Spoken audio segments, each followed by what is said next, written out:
Welcome to the Center for International and Regional Studies at Georgetown University in Qatar. This podcast series is part of the Energy Humanities Research Initiative. The project aims to generate new scholarly conversations on everyday lived experiences of energy. Welcome to another episode of Everyday Energy. I'm Trish Kahle, joined by my colleagues Victoria Googasian and Firat Oruc.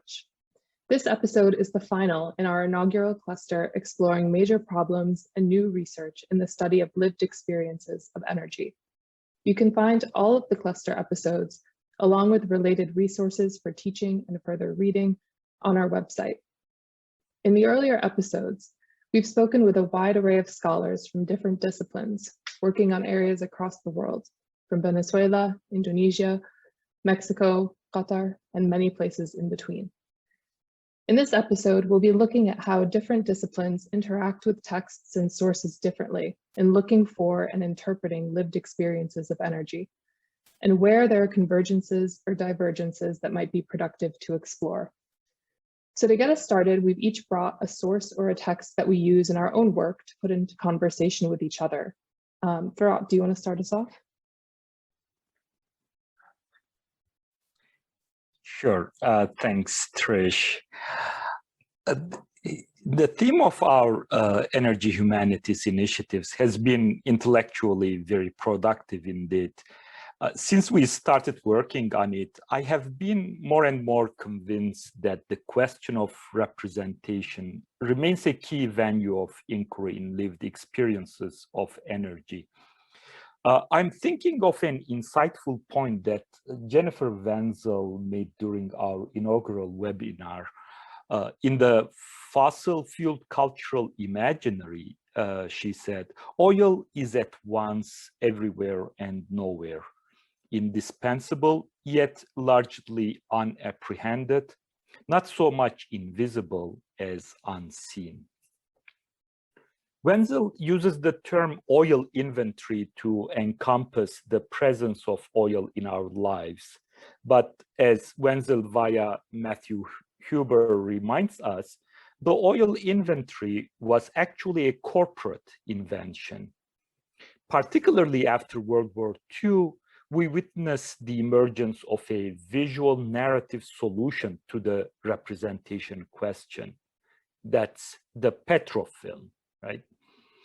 I would argue that petrofilms played a central role in producing the initial foundational oil inventory, providing an essential ideological and imaginary lens to its construction. Oil companies were the pioneers of industry-sponsored documentary filmmaking, producing numerous titles such as The Story of Petroleum, The Story of Gasoline, Gasoline for Everybody, Louisiana Story, etc.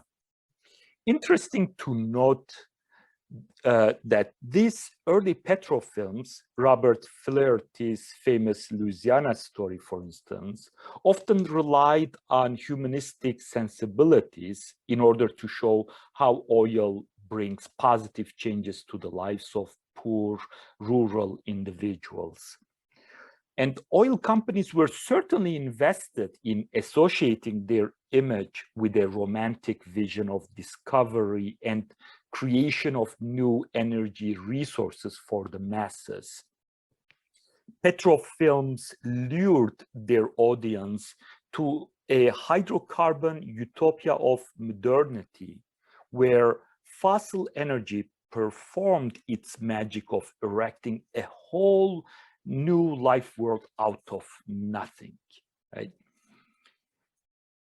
And the petrofilm was quickly employed by companies operating outside the United States too. In the Gulf, the Arabian American Oil Company, or as more famously known, Aramco, led these efforts. In fact, the petrofilms that Aramco and other oil companies produced constitute the largest archive in the history of the moving image in the Gulf. Now, I would like to have a close-up on Aramco's first documentary titled Desert Venture, which was released in 1948. The film opens with a prologue that reads, and I quote, "This is the story of a venture by American capital in a strange and ancient land, a story of reawakening of a slumbering civilization. It has to do with men who went among suspicious strangers and won their friendship, men who challenged heat and sand and a multitude of obstacles, and who won a victory which is serving the interest of the United States, of the country whose resources they are developing, and of a world that moves on wheels. It is the story of oil in Saudi Arabia." End of quote. The prologue creates a space for viewers to speculate about where this place might be and to recall associations and preconceived notions they have about ancient lands, slumbering civilizations, friendships, and the multitude of obstacles. As such, the film extends the limits of the American frontier and makes a previously unknown place feel not only accessible, but conquerable. Thus, Desert Venture is not only a spectacle of oil discovery and shipment celebrations, but also enacts a natives, pioneers encounter. In addition, the film feels more like a protracted advertisement.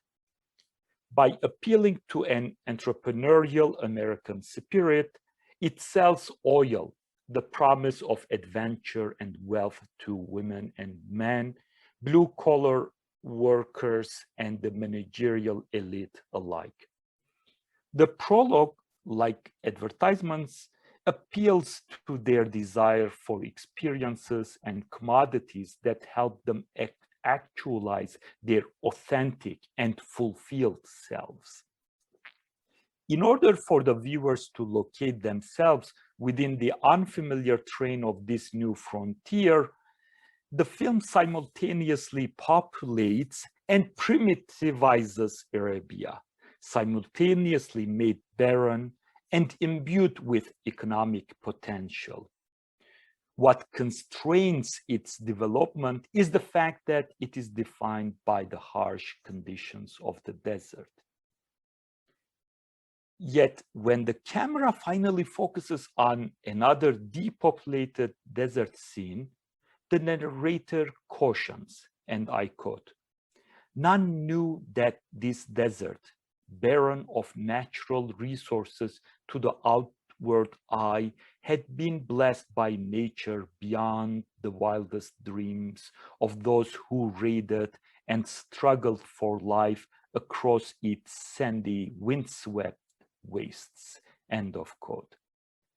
Shifting in tone and narrative direction, the narrator invokes the cultivation of a skeptical eye that is able to see beyond the outward appearance of things.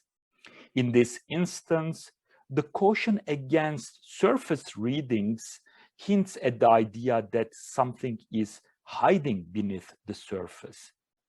The narrator tells us, quote, "Perhaps this country, so unproductive on the surface, might contain minerals below the surface, including oil," end of quote. It is at once an allusion to oil and a foreshadowing of the discovery that is about to be made.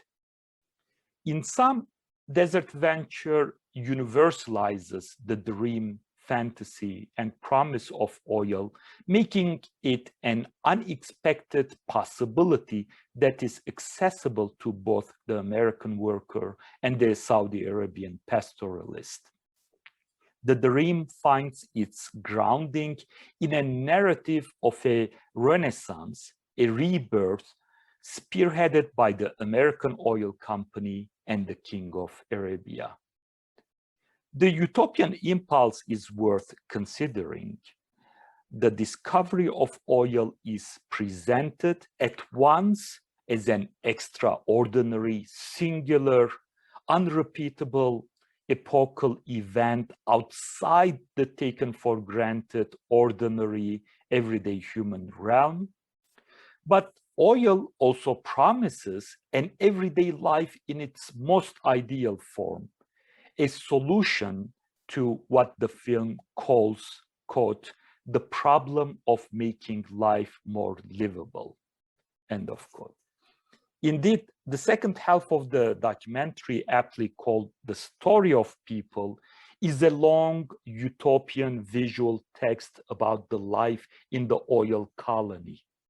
Houses and offices completely equipped and air-conditioned, free healthcare and education, irrigation and organic agriculture, but also companionship and recreation, cross-cultural tolerance, and of course, the continuous development of the self and the community. I would like to conclude once again to go back to Jennifer Wenzel's comments in our inaugural webinar. She had mentioned that critical studies of energy in the energy humanities must reclaim the oil inventory from the oil industry in order to disrupt the settled habits of mind that surround the energy regimes of the present. But then she also adds, right, but this task is made harder by the fact that capitalism, petrocapitalism, understands the workings of desire and the imagination better than we would like. And I thought this film encapsulated Wenzel's point and call for the need for critical investigations of everyday energy. Thanks so much. I was really struck too by the connections I saw between that and the sources that I had brought for today. These both come from an archive, which I'll get to in a minute, but I think it was, similarly inspired by my discussion with Diana Montaño, where we really focused on the problem of technological diffusion in electrified and electrifying societies, the need to dig further into what really was meant by electrification at the social level. And so in her work focusing on Mexico City, she was able to use a really wide array of sources to reveal how the kind of technological diffusion and social transformation portrayed in industry narratives, very much like the one you just highlighted, was far more contingent, contested, and two-way on the ground. And so now I think, like, in and of itself, right, that claim wouldn't surprise most historians or energy humanists. But the way that it unfolded really did reveal a lot about the social organization of energy, and then thinking about power in a much more expansive way. So after our discussion, I had gone back to some materials I've been working with from a US utility company called the Pennsylvania Power and Light Company, or PPNL. And so I think I'll just start by saying first, a little bit about PPNL and the world that it inhabited. So PPNL's management often described its service area in the most diminutive terms possible as Central Eastern Pennsylvania. But in fact, this was a really highly developed, heavily industrialized, energy-rich landscape. The company's service area encompassed large swaths of the Susquehanna River and the Delaware River, which it used to generate hydropower and also to provide a release of thermal energy. And it had also, developed a really complex system for moving coal around. It used canals that had been developed in the area since the early 19th century. It had industrial zones throughout. And most importantly, it also sat atop the world's largest reserves of anthracite coal, which is the most energy-rich coal by weight in the world. And it also had large agricultural regions, particularly in the south of the service area. Most people would know that today as Amish country. It was also situated both close to two very large cities, New York and Philadelphia. It had easy canal, railroad, and highway access to Pittsburgh, Detroit, and most of the Midwest. And all of this meant that both the company, its employees, and the area residents had a really rich fabric of experiences with the process of electrification, all the way from the extraction of fuel to the dumping of waste, and every component in between, whether that was the banal drudgery of wage work, the technological sublime of the massive generating stations and dams, all the way to electrified leisure in the home, and occasionally to fish kills in the rivers from thermal pollution dumping. And so for that reason, it really makes an ideal place to examine the meanings, development, contestation, and contingencies of everyday energy practices and how they change over time. So in the spirit of thinking about energy systems simultaneously from above and from below, I selected two short sources from this archive for our discussion today. So the first is a PPNL created pamphlet about its new Martins Creek power station, situated on the Delaware River that separates New Jersey and Pennsylvania. When the station was first built in the mid-1950s, it was a coal burning station, though eventually it would be converted to burn oil in 1971 after area residents complained about pollution. And that, of course, ran quickly into problems when the oil crisis hit in 1973. Now, according to PPNL's own materials, it described the utility as a driver of economic growth, a preeminent circulator of liquidity in the local economy, employing workers in so-called kilowatt factories, even as the region, the anthracite capital of the world, underwent a very early and painful deindustrialization. The result of that historic convergence meant that PPNL judiciously mixed images of production and consumption, confounding the organizations of energetic space in the United States that had labeled some areas as energy producers and others as energy consumers. Further confounding those kinds of binaries that have really percolated throughout energy history literature and that have really structured our assumptions about energy production and consumption was PPNL's promotion of public engagement with the development programs, such as with the Martins Creek Project Committee. And so instead of a world of producers and consumers, what actually emerges in the PPNL service area is a complex network of energy relationships, of people transforming, applying, and directing energy around them based on certain assumptions, aspirations, and needs. And one's role in that energy system could change depending on the practice one was performing or how one was communicating with another person in that system. So to sort of demonstrate how this might work on the ground, the other piece that I brought today is a letter from a service area resident in 1965. Now here a little context is necessary. Leading up to the letter, a massive blackout had left most of the northeastern United States and Canada, over 30 million people, without power for as long as 13 hours. PPNL's service area, however, was spared, but only just barely. And so the company had sent a letter to all of its customers highlighting the great quality of its service, and that went about as well as you would expect. But interestingly, they received both positive and negative replies. And this one was particularly interesting to me. So what I found so interesting about these letters is that they revealed how regular people saw their roles, rights, and expectations in a highly electrified society. Some made assessments about what kinds of power outages were acceptable and which were not. Some revealed close relationships with the PPNL linemen who regularly fixed outages. And others revealed how recent moves to all-electric homes had changed the way people lived their day-to-day lives. So this particular letter is so interesting because it shows how electricity shaped practices related to labor discipline, and also how workers saw blackouts as opportunities to contest it. Alfred Greer from Sinking Spring, which ironically is actually a town located primarily around an oil distribution center, wrote that while he personally hadn't been impacted by the big blackout, he had experienced small power failures regularly. In fact, he claimed that he had been late for work twice in a week because of these power outages, and he suggested deducting his lost wages from his next power bill. Now, this excuse can seem really ingrained and commonplace today, I'm late because my alarm didn't go off.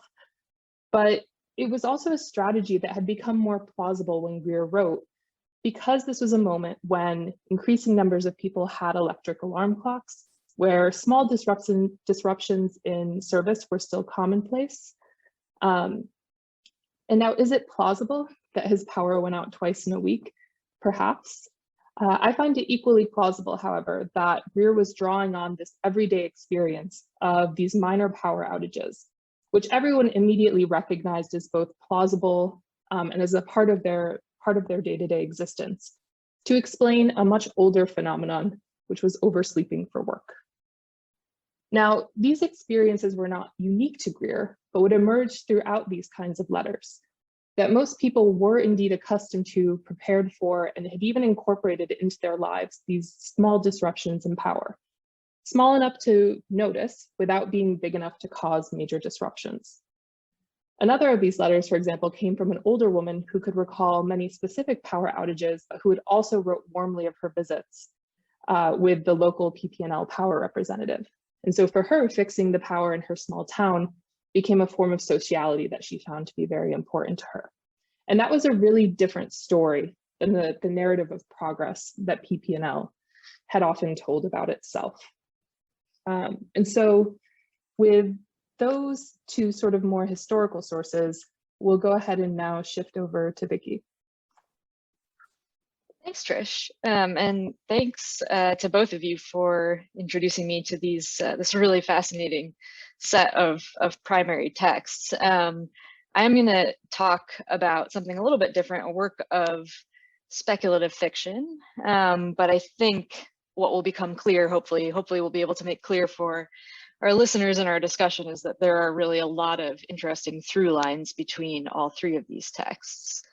So as you know, if you've listened to the other podcasts in our cluster, I had the opportunity to interview Elizabeth Barrios about how to read fiction for energy, as it were, and about what we can learn from fictional depictions of everyday energy production and use. And Elizabeth spent some time debunking for us the claim that there aren't really as many novels about oil as we might expect. This is a kind of increasingly common claim in the energy humanities, but she contended that we just need to get better at looking for the ways in which energy plays a role in literary texts and other cultural texts. So I thought it would be a good experiment in preparing for this conversation to try and look for the traces of energy in the fiction that I've been reading and thinking about lately. So the primary text that I want to talk about today is a very brief excerpt from a very long work of fiction, which is Kim Stanley Robinson's Mars trilogy. Now, if you're not familiar with this, it's a future history of sorts, a trilogy of novels about humans terraforming Mars, which Robinson wrote in the 90s. It's thought of, I think, as a kind of classic of hard science fiction, but I had personally never read it. So finally reading this trilogy was one of the projects that I did to entertain myself during COVID this past winter and spring. So obviously these novels aren't depicting our society and its energy practices as they are in our sort of current lived experience, but they do contain assumptions about how energy impacts lived experience. And they also depict an imagined future relationship to energy.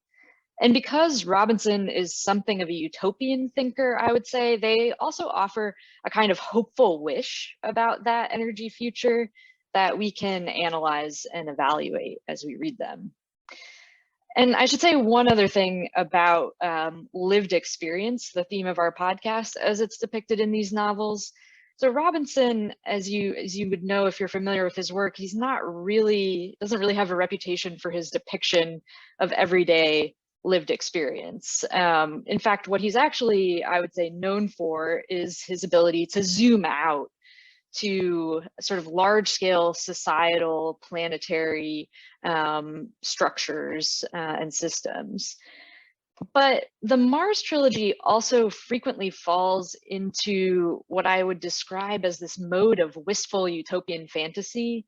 So you'll get these reveries of characters who are living what really seem like their ideal lives. Whole passages and chapters are devoted to characters, for example, driving across landscapes that they really like, or just sort of living a quiet life, farming and terraforming a little corner of the planet, or maybe just going for a really long run and getting into this kind of ecstatic flow state, or learning a new hobby like sailing or flying, or just living in a nice waterfront town with the people that they love.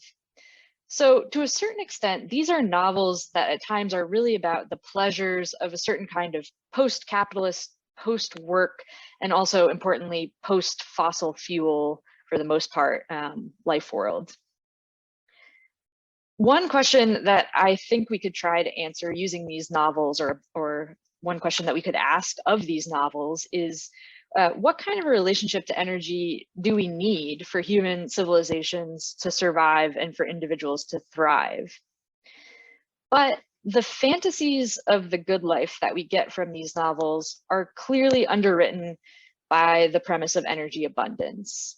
I think that's a big point that I want to make about them. And along with that, they also have a kind of unflagging techno-optimism about the future of human ingenuity. So what constitutes the good life in these novels? At times it can seem kind of mundane, maybe for many of us in wealthy parts of the world. The good life might just be sitting in a waterfront cafe and drinking a glass of wine. That's an activity that is frequently enjoyed by many of the novel's central characters. But in the Mars trilogy, that experience is possible into the 22nd century only because humanity has achieved these basically superhuman abilities as a result of access to cheap and abundant energy. And its existence is a testament to humanity's imagined ability to fly across vast distances of interplanetary space, to build a civilization using robots, to change a planet's atmosphere and topography, to use gene therapy to extend their lifespans by centuries. So in order to imagine that the good life as it's defined in these novels will be available to at least some people by the 22nd century, Robinson also has to imagine that humanity has access to effectively inexhaustible energy resources. And interestingly, I would say that that's something that the Mars trilogy is pretty aware of, the energy resources that its imagined future requires. I don't think anybody would argue that these texts are meaningfully about energy, but energy also isn't invisible or fully unconscious in the novels. We learn, for example, that the original colonists build or bring and build a nuclear reactor when they arrive on Mars. We hear quite a bit about the benefits of building a space elevator to reduce the fuel costs associated with interplanetary travel. And in the section that I pre-circulated before our conversation, we learn about the energy resources needed to colonize Mercury and the asteroid belt late in the trilogy. But what I want to highlight is that the novels are also startlingly free of the kinds of catastrophic humiliations that Stephanie Le Ménager was referring to the Deepwater Horizon spill calls the humiliations of modernity. So these are catastrophes that force us to sort of face up to the energy costs of our way of life and our dependence on energy in ways that forcibly impinge on our consciousness of the ways that energy is implicated in our everyday life. But in Robinson's trilogy, that doesn't really happen. Characters aren't forced to face up to their dependence on energy, despite the novel's narration's evident awareness of this dimension of human life. So as far as I remember, anyway, there aren't any reactor meltdowns. The grid never goes dark. Even when the planet is plunged into civil war, there isn't a kind of consciousness of that dependence on energy. Instead, we just see how this ever increasing abundance of energy is depicted as the key to human freedom and happiness. And that abundance is readily achievable in the novels through technological advances and the colonization of ever more far-flung outposts of the solar system. So perhaps this lack of energy humiliation, as it were, has to do with the fact that Robinson is imagining a mostly post-fossil future, because in his more recent work, we definitely see him depicting these kinds of energy crises in the context of our own fossil fuel dependence. But it is striking to me, especially after encountering the primary texts that Trish and Firat circulated, that Robinson's future history recycles the narratives that were popularized by the fossil fuel industry, these narratives of abundant energy and human ingenuity, building a world in which everyone can thrive. This is related to Firat's point about oil inventories and the sort of durability of that genre. And the fact that these narratives can take place even in supposedly inhospitable landscapes as inhospitable as Mars. And I would also note that the novels include several instances in which this fantasy of superhuman physical freedom or the proverbial good life are cut short. But this kind of humiliation, as it were, doesn't take place as a direct result of energy. It's other forms of humiliation, really bodily humiliation is the way I would describe this, that lead to a kind of limitation on this utopian good life. So for example, the aging and eventual death of the central characters is a major concern throughout the trilogy. And I'll just talk briefly about the excerpt that I circulated, which begins with part 11 of the third novel in the trilogy. It has a kind of info dump section about what's going on with human civilization at this moment in the future history. But it ends with a short chapter about the final day in the life of a character named Zoe, who's the great-granddaughter of the first man on Mars. And Zoe's death is a retelling, I think, of the Icarus story. So she dies in a birdsuit flying accident while trying to save a fellow flyer. But she comes to this point because she's just returned from several months of traveling around the solar system using newly fuel-efficient shuttles that make fast, frequent travel between planets possible. And when she gets back, she's sort of reveling in her life on Mars, goes out flying with her friends, and then ends up drowning in the final sentence of the chapter. She's been experiencing a kind of superhuman existence that I've been talking about that's powered by cheap and abundant energy, but even that isn't enough to survive in the end. So as I've said, the novels are sort of full of these kinds of humiliations, as I'm calling them. Characters whose work is destroyed by sandstorms, who fall deathly ill when returning to Earth's gravity, who drop dead suddenly of unexplained causes. But these limitations on the capacities of human life aren't in the novels explicitly linked to energy dependence. That constraint, which we, the readers, have to face up to in our current petromodern reality, doesn't exist in the world of the Mars trilogy. Instead, these humiliations of modernity, to borrow Lemenager's phrase again here, they're displaced. They're displaced into these other forms of bodily humiliation. And I would say that that's because these texts can't quite endorse their own vision of unlimited energy leading to unlimited human freedom and fulfillment. And they have to keep kind of deflating that over and over again. So I suspect that the Mars trilogies, despite their techno-optimistic utopia, still harbor a kind of skepticism of the heroic narrative of human advancement that's tied to energy wealth, that just having enough energy could solve all of humanity's problems. And I'll maybe just conclude by saying that I think that this is a potential energy unconscious of a text that is otherwise, in certain ways, very conscious of energy. Yeah, that's really so fascinating. I think it brings together, some of the similar narrative tropes that have come through in some of these texts, and it might be a good place to sort of dive in to thinking about some of the points of convergence that we see between these texts that we've brought today, and how our reading of them together in context of each other changes our reading of them. And so, this idea of the good life is definitely something that is recurrent. And I think, do you want to add a little bit more on that, Vicky? Yeah, I'm really happy to, because I think one of the ways that my reading of this text has changed, thinking about it in light of this project, is that I originally came to the Mars trilogy thinking of it as a sort of originary text, one of the first sort of detailed imagined accounts of what it would mean to colonize Mars, a genre that is obviously still very much in the public imaginary today. This is something that we now see in the news almost constantly, especially in the last few months. But there are other fictional texts that have certainly kind of drawn on or followed in this tradition as well.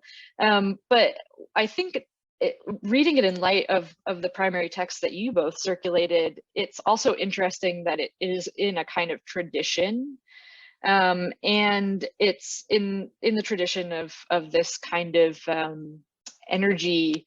I don't know what I want to call this, a sort of energy heroism narrative, maybe, because these are all three texts that are explicitly connecting energy production and consumption to what we've been calling the good life, or I think Firat used the phrase the hydrocarbon utopia of modernity.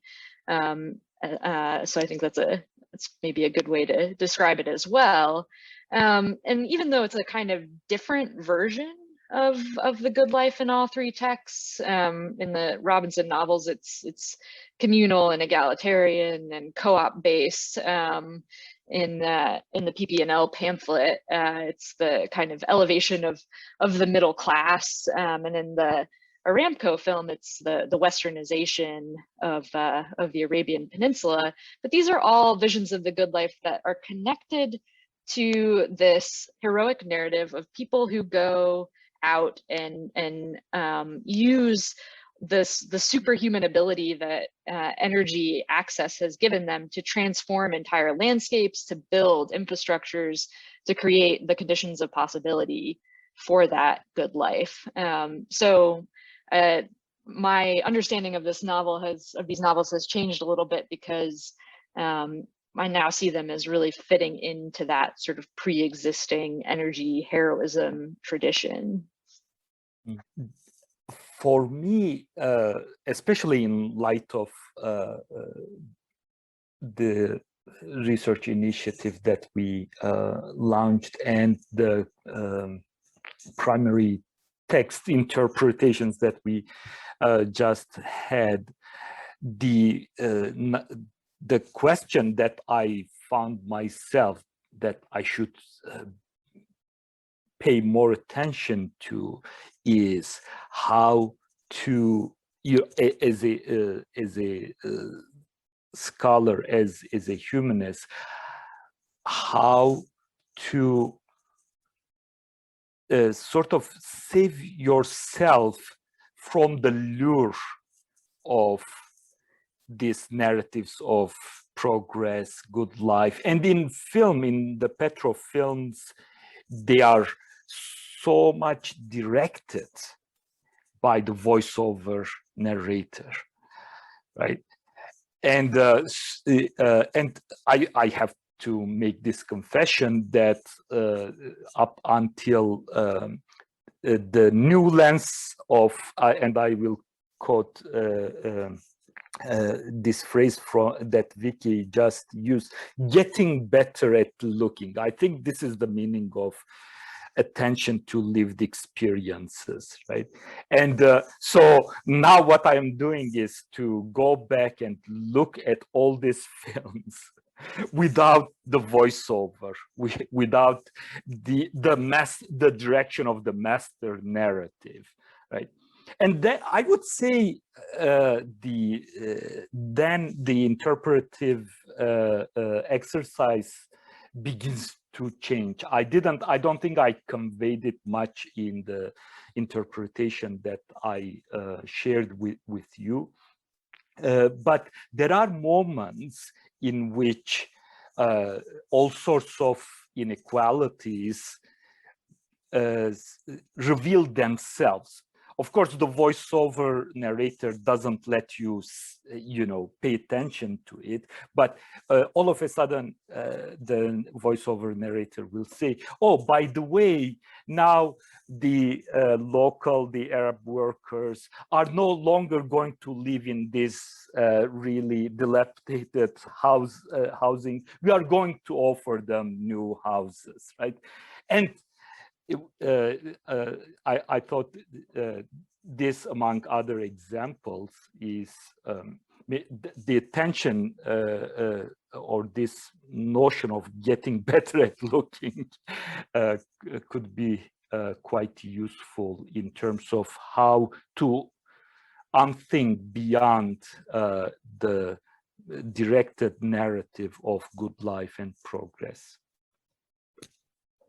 And it's so fascinating too, because I think similarly to what you were just saying, right, in the PP&L pamphlet, you similarly get these moments where, despite the effort of the company to arrange images and text in a way that amplifies this idea of particularly a male breadwinner, working class figure as the sort of protagonist of the story, you still get these moments where danger, pollution, and things come through despite their best intentions. And so one of my favorite sections is the part where they demonstrate a worker going about his day. And so they show him arriving first at the factory gate, and he has to show ID, right? And this is, again, supposed to convey, both expertise and security, but it also gives, again, that sort of Cold War underpinning of, is this a Soviet agent come to, undermine our energy security? And then he moves into his locker room, where he has separate places for his street clothes and his work clothes,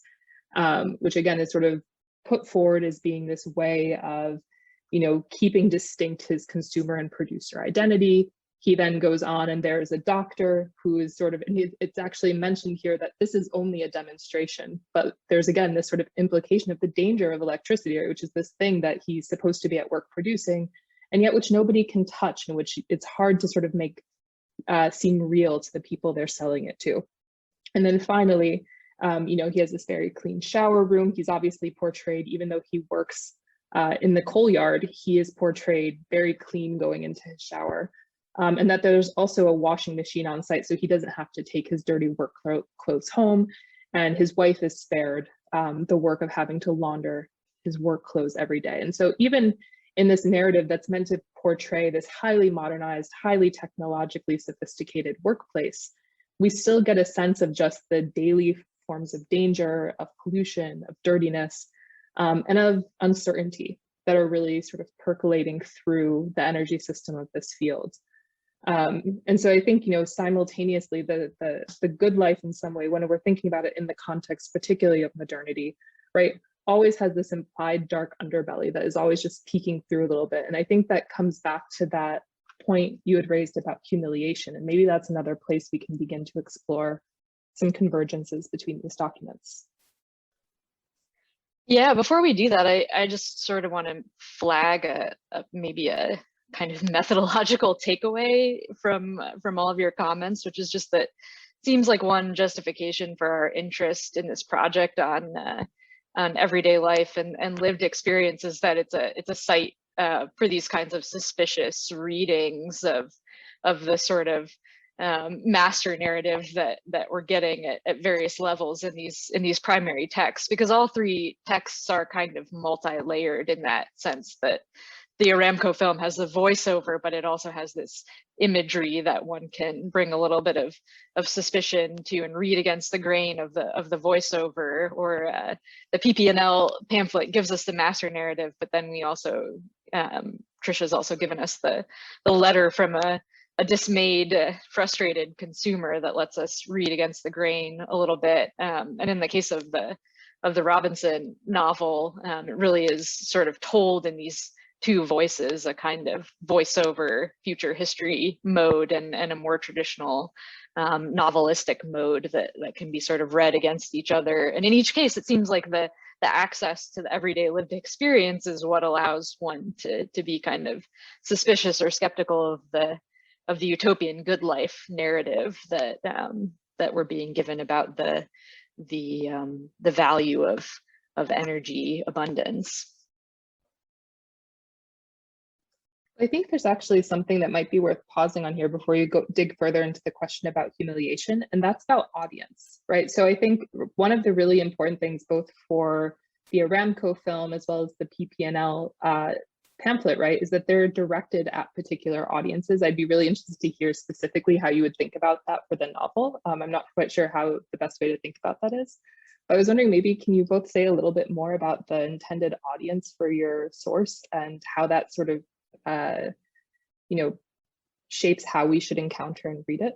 Yeah, I might have to put some thought into that in the case of these novels, because I also think it's a sort of complicated question, because it is sometimes in this sort of fictionalized future history mode, and I'm not really sure who the kind of fictional intended audience is for these info dump sections that are, I guess it's some kind of citizen of a future interplanetary civilization who's reading about the history of their own civilization, that is the kind of imaginary audience of those future history sections. But as for the intended audience of the novel, I think it's probably, I talked about how the utopia that's being imagined here is, I think the sort of three qualifiers I gave, it was post-capitalist, post-work to a certain extent, and also post-fossil fuel. So I think the sort of ideal audience of these novels is probably somebody who's politically sympathetic to those kind of three posts. Is going to be the person who's most interested in the details of how Robinson imagines those things working themselves out, which is why I think it is really a kind of interesting, an interesting and potentially unconscious kind of trend in the novels, that good life is running up against various kinds of limitations, because these really are, I think, works of utopian fiction to a certain extent. I think they're in many places trying to unironically imagine what it would look like for there to be a civilization in which people were really thriving, which there are a lot of possibilities for people to thrive 200 years in the future. And yet there are these moments when things happen to show that there are limitations to even that kind of freewheeling fantasy mode. Yes, who are the Petrov films speaking to? And I would say, in relation to the grand monolithic narrative, the intended audience is multiple. So there's, is monolithic narrative that wants to speak to, cater to multiple audiences. Obviously, these films served as a kind of attractive recruitment presentations to bring in white expatriate expertise from the US. They are sort of meant to serve as assurance to shareholders of these companies. And there are moments, as you would recall, in which some of these audiences are made part of the documentary, and they hail to the audience and so on. But the other interesting question is the sort of Arab audience, right? And that's a bit tricky. I mean, clearly, they have the Arab ruling elite in mind, and we know from the archives that the ruling elite loved these documentaries. They would have private screening for them, and they would be happy to appear in these documentaries, right? But they also dubbed some of these documentaries and used portions of them for industrial education purposes. They used mobile vans to screen these documentaries across the Gulf.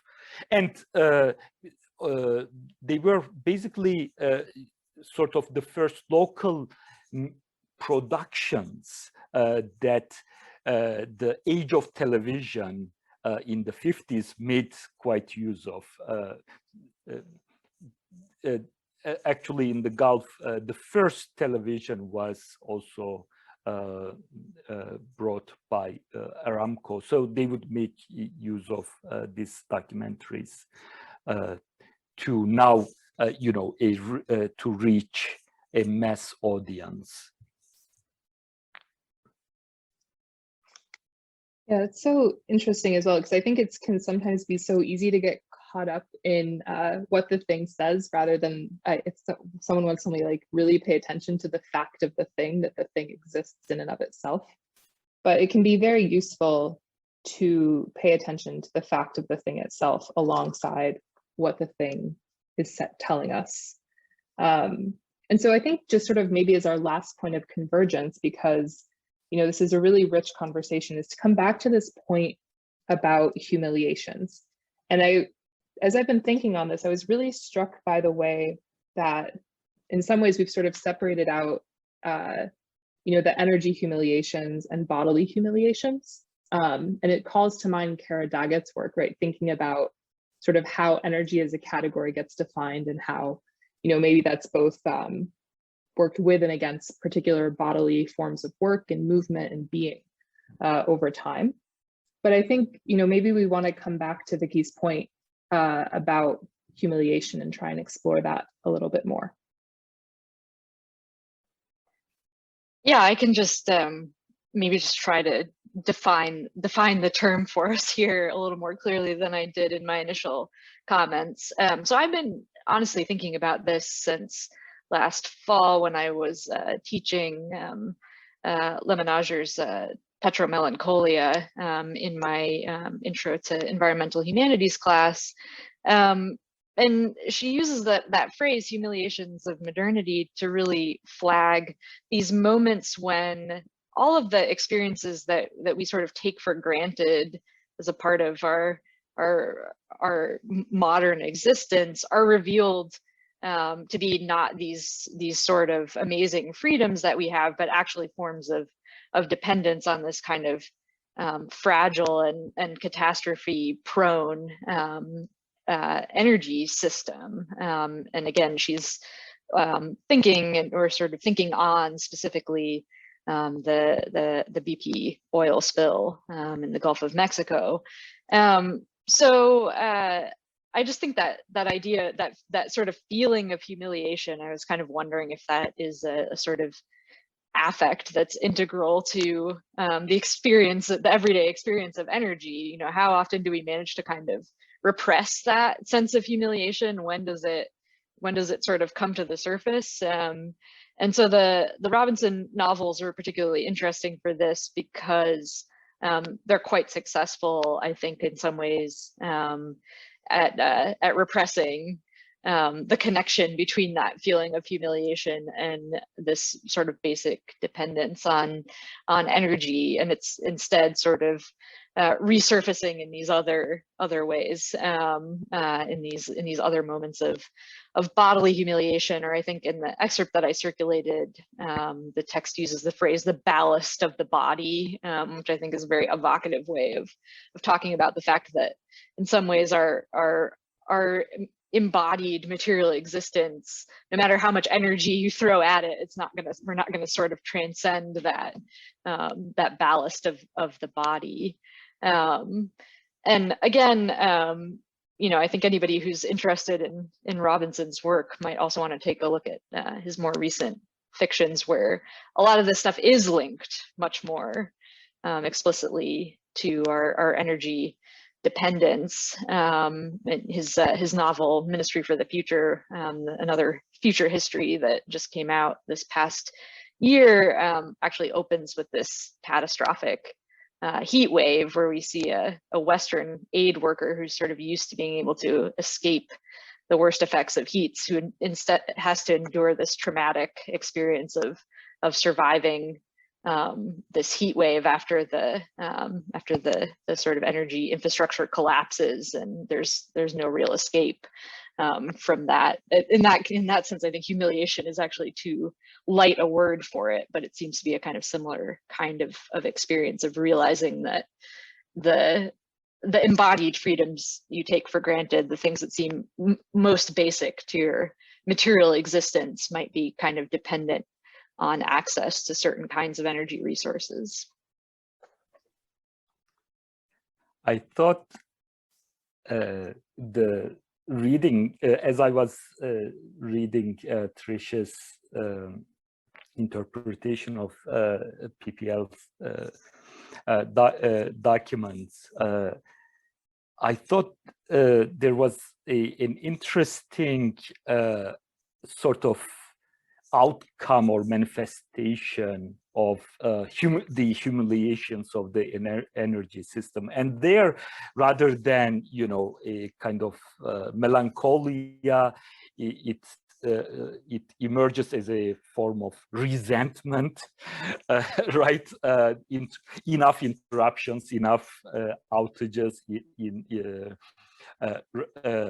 so a kind of frustration and in certain ways, right, a public or outcry,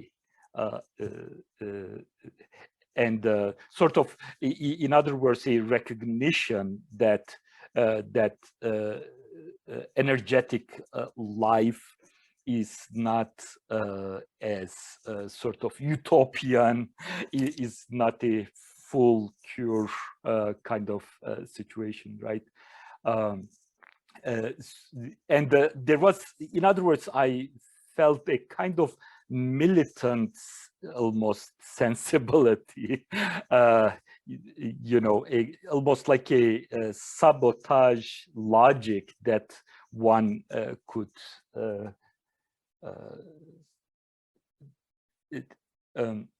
a kind of sabotage logic that almost, if we would go with our good concept of utopia, a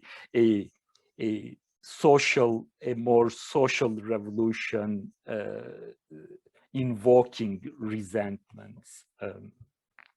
But maybe as a separate point on the concept of humiliation, and that's in relation to my conversation with Anto Mohsin on electrification in Doha, as well as Indonesia, Zanzibar, and so on. There, the concept of humiliation appears in relation to state pride, right? So the state sees itself with the responsibility to electrify the entire nation, but for a number of reasons, of course, this doesn't happen, and the state feels humiliated, right? So I just wanted to bring this as another form of humiliation into our conversation. It actually gets to something I wanted to bring up as well, because I've been thinking about this term humiliation, and it really, because it evokes really powerfully like senses of shame, losses of dignity.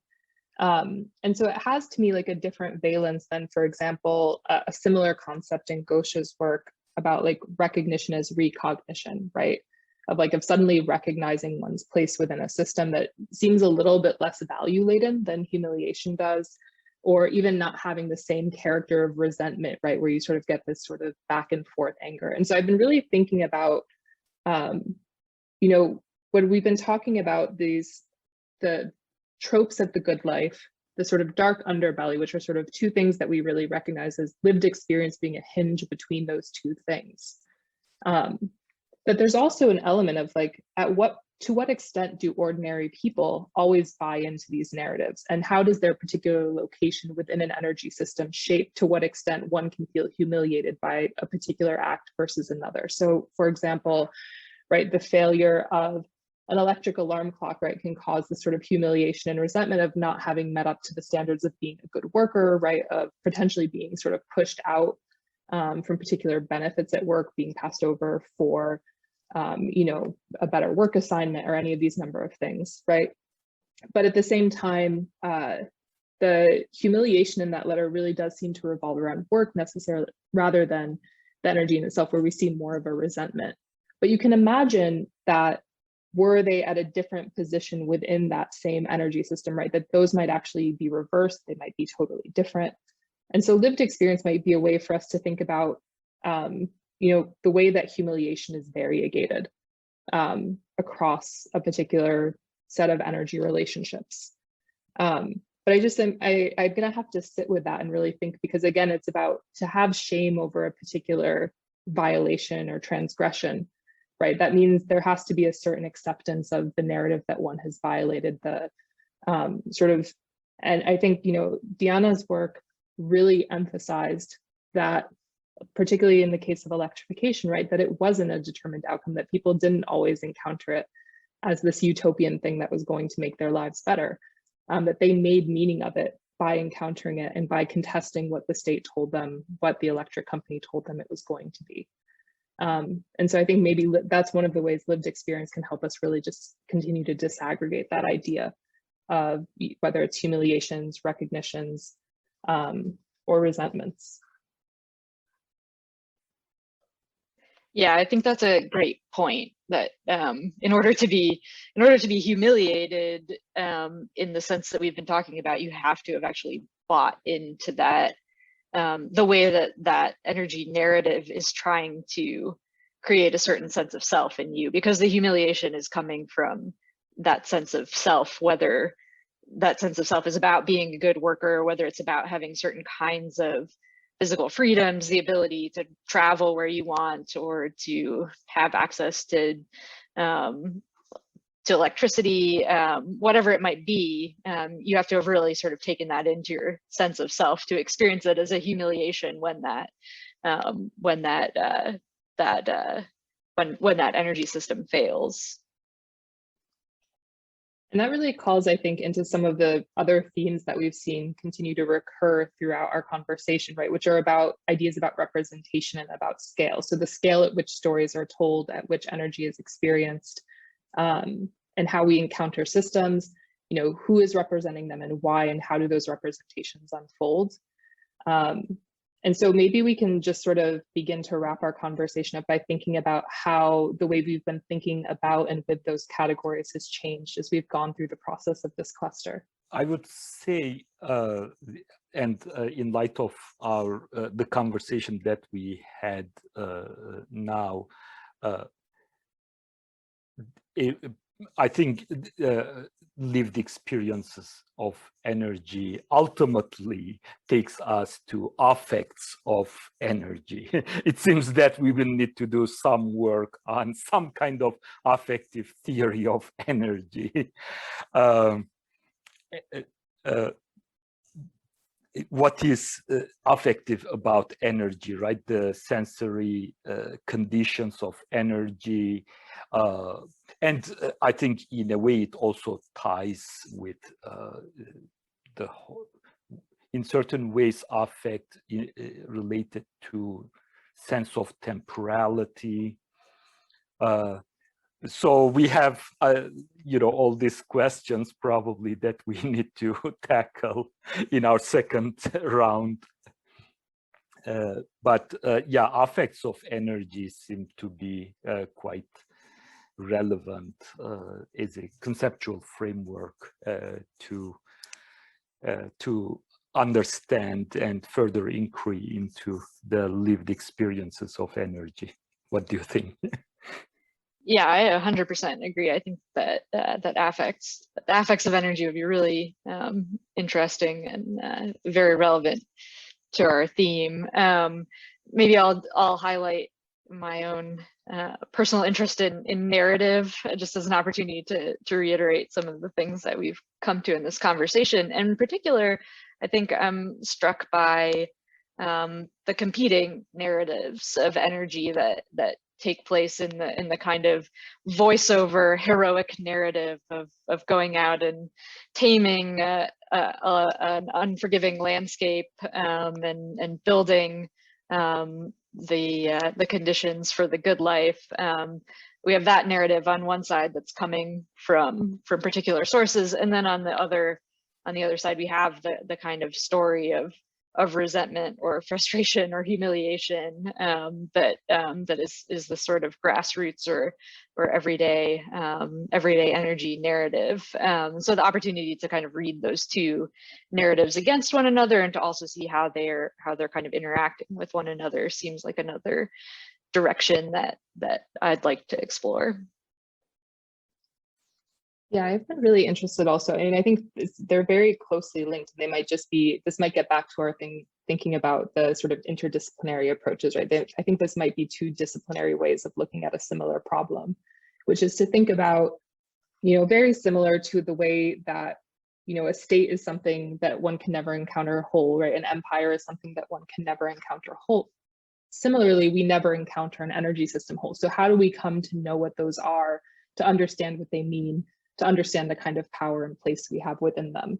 And so I think, trying to understand how lived experience allows us to both understand that, both at the level, I think, of personal, individual, community experience, but in ways that have explanatory power at a much larger level. And I think trying to bridge those two kinds of scales through the encounter, through the everyday lived experience, is an area where we have both a lot more work to do, but it's also really exciting and thought-provoking.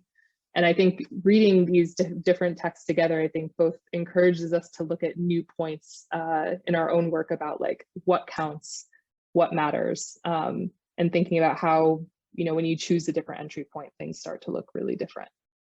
This is the end of today's episode, but it's just the beginning of Everyday Energy, and we'd love to hear from you and to stay connected as we plan future episodes, events, and more. You can find a link to our website on the platform where you found this podcast, or on our Energy Humanities page at cirs.qatar.georgetown.edu, cirs.qatar.georgetown.edu. We'd especially like to hear from you if you are a scholar working in the energy humanities or energy history, or if you're an artist or practitioner interested in everyday energy, particularly if you are working on and especially in the Global South. Thanks for listening.